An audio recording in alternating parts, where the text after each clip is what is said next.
কবর এমন একটা জায়গা, এই কবরের মধ্যে গেলে পরে আপনি সেদিন আফসোস করতে থাকবেন যে আল্লাহ আমাকে আরেকবার আপনি দুনিয়ার মধ্যে পাঠান। কিয়ামতের ময়দানে হাসরের মাঠে আপনি আরেকবার আল্লাহ পাক রব্বুল আলামিনের কাছে আপনি বলবেন যে আল্লাহ আরেকবার এইবার যদি আমি দুনিয়ার মধ্যে যাই আর কোনো খারাপ কাজ করবো না, কিন্তু সেদিন আপনার কোনো চান্স দেওয়া হবে না।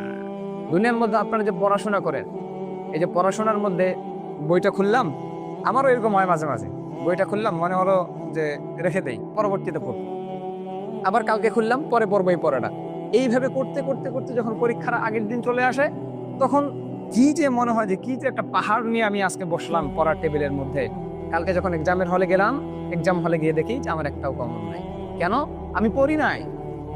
তখন মনে হলো যে না, ইস, আগের সময়টাকে যদি কাজে লাগাতাম, সেদিনকে আপনাকে ওই এক্সাম হল থেকে বের হয়ে আপনাকে সময় দিবে যে যাও কোশ্চেনটা নিয়ে যাও, এখন তুমি ভালো করে আরো পড়ে আসো, সময় দিবে? দুনিয়ার মধ্যে এতগুলো হায়াত পাইলেন, এতগুলো সময় পাইলেন, আপনাকে চ্যাপ্টার দেওয়া হলো, আপনাকে বই দেওয়া হলো, আপনার কোশ্চেন ফাঁস করে দেওয়া হলো, আপনার উত্তর দেওয়া হলো, সব কিছু আপনাকে দেওয়া হলো, কিন্তু সময়টাকে কাজে লাগালেন না। ওই এক্সাম হলের মতো সেদিন যখন আপনি বিপদের মধ্যে পড়ে যাবেন, আল্লাহর কাছে আপনি সময় চাইবেন, এই এক্সাম হলের মতো সেদিন আপনাকে কোনো সময় দেওয়া হবে না। এই এক্সাম হলে তো আপনি নিশ্চিত হতে পারেন না যে কোনটা আপনার কোশ্চেনে আসবে, কিন্তু আল্লাহ পাক তো নিশ্চিত করে দিয়েছেন যে তোমার কোশ্চেন কি হবে, তোমার অ্যান্সার কি হবে, সবকিছু তো তিনি নিশ্চিত করে দিয়েছেন আপনাকে।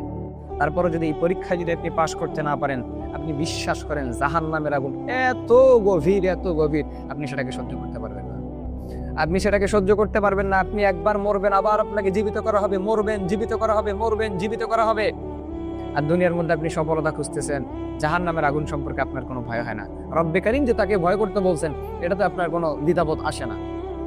কিয়ামতের দিন যদি বিপদের কাঠগড়ায় দাঁড়িয়ে যান, সেদিন আপনার কোনো বাঁচার কোনো উপায় আপনি সেদিন খুঁজে পাবেন না। কেউ আপনাকে বাঁচাবে না। আপনার মা আপনাকে দেখে পালাবে, আপনার বাবা আপনাকে দেখে পালাবে, আপনার সন্তানাদি যাদের জন্য দুনিয়ার মধ্যে সব করছিলেন, তারা আপনাকে দেখে পালাবে। আপনার স্ত্রী, যাকে আপনি মনের থেকে সবচেয়ে বেশি ভালোবাসেন, আপনার জীবনের থেকে, স্ত্রীকে আপনি বলেন যে ইস, তোমাকে খুশি করার জন্য আমি 4টা এনে দিব, সবকিছু তোমার জন্য করবো, সেই স্ত্রী আপনার থেকে পালাবে।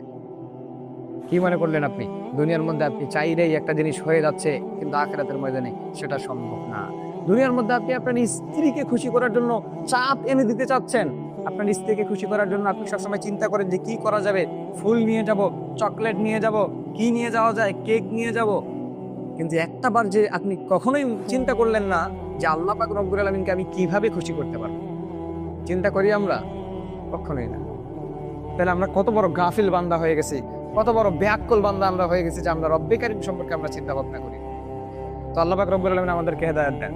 তো কবর এমন একটা জায়গা যেখানে গেলে পরে আপনি আফসোস করতে থাকবেন